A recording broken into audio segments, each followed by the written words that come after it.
It was a cloudy Tuesday afternoon when Kobe Mensah stepped through the gates of Western Light Senior High School.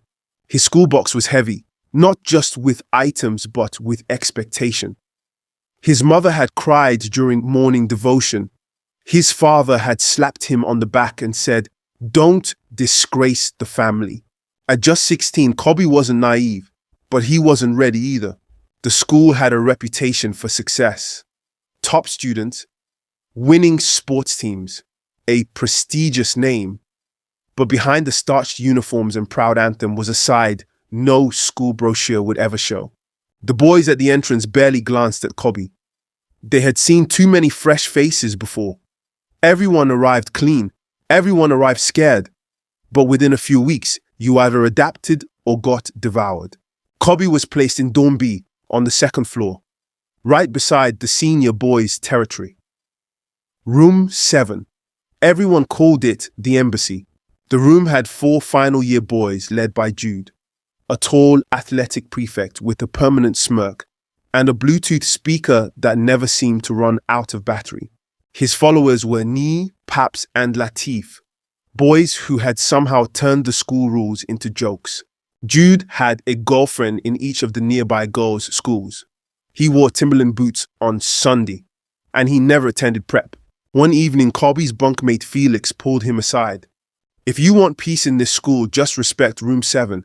They control punishments, they control class tests, they even control the dining hall." "How?" Kobe asked. "Connections," Felix shrugged. And silence. Kobe quickly learned that boarding school had its own economy. Everyone had a hustle. Some boys sold hot water, others rented out buckets, some ironed uniforms for a fee.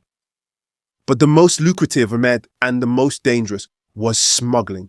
Every Monday, one of the boys from Room 7 would sneak out through a broken fence behind the sports field and return with a backpack. Snacks, energy drinks, unknown tablets, phones, and sometimes things no one dared talk about. Juniors were used as runners. They carried messages, cleaned rooms, and were often made to deliver packages to girls' dorms under the cover of Bible study or debate meetings. Those who refused were bullied.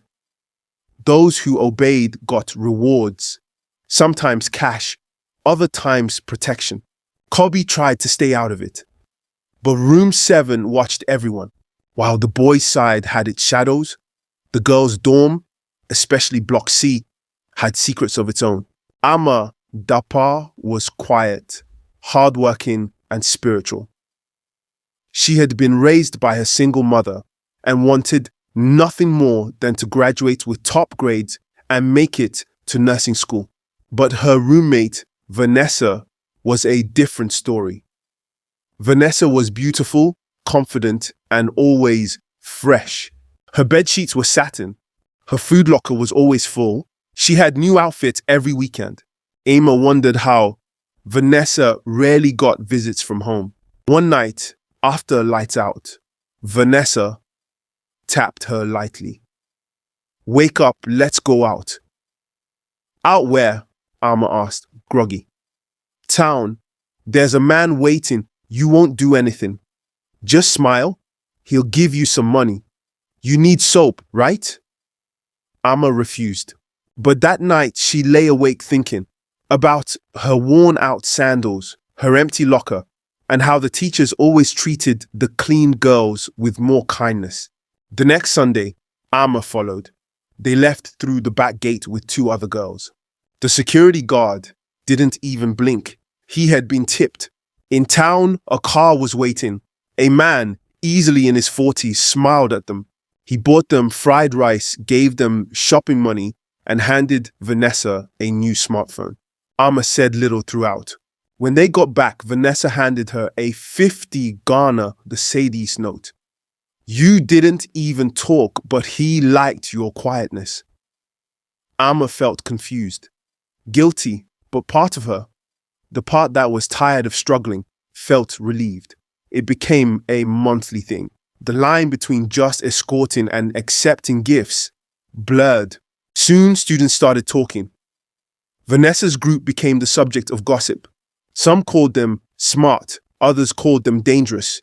One girl from Block C, Sewa, was taken home by her parents after rumors spread that she had collapsed during a weekend trip. The story was hushed, but the fear lingered. On the boys' side, Jude continued to rise in power. He organized secret parties, had junior boys serving him breakfast, and even convinced a teacher to submit a forged attendance sheet on his behalf. But the darkness caught up with them eventually. One Thursday morning, Jude collapsed during PE. He had taken a pill the night before, a booster, to stay awake and prepare for his mock exams. His body couldn't handle it. The news spread fast. The school panicked. Teachers searched the dorms. What they found was shocking.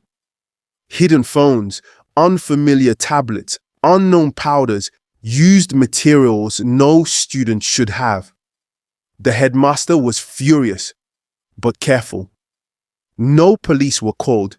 The incident was labeled a health scare. Jude was quietly withdrawn. Vanessa's group was told to take a week off. Amma never went back to town again. Kobe and Amma both made it to their final year. They had seen friends suspended, others quietly disappear. Some girls became pregnant and never returned. Some boys simply gave up and joined the system. Kobe kept his head down, studied hard, and refused to play the game. It wasn't easy. He was mocked, called pastor, laughed at. Amma focused on her books. She lost friends, but she found peace. 10 years later, Kobe stood in front of a class as a teacher. This time, in a public boarding school far from the city. He taught English, but every now and then he told his students real stories.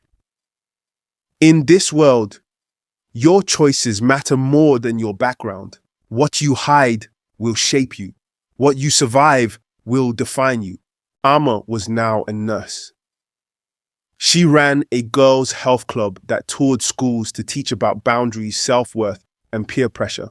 She once met Vanessa again at a bus station. Vanessa looked worn out. She smiled, but her eyes were hollow. They hugged. They never spoke of the past. Epilogue. The hidden curriculum. Behind every gate of an African boarding school, there are two curriculums. The one in textbooks, full of dates, equations, and definitions.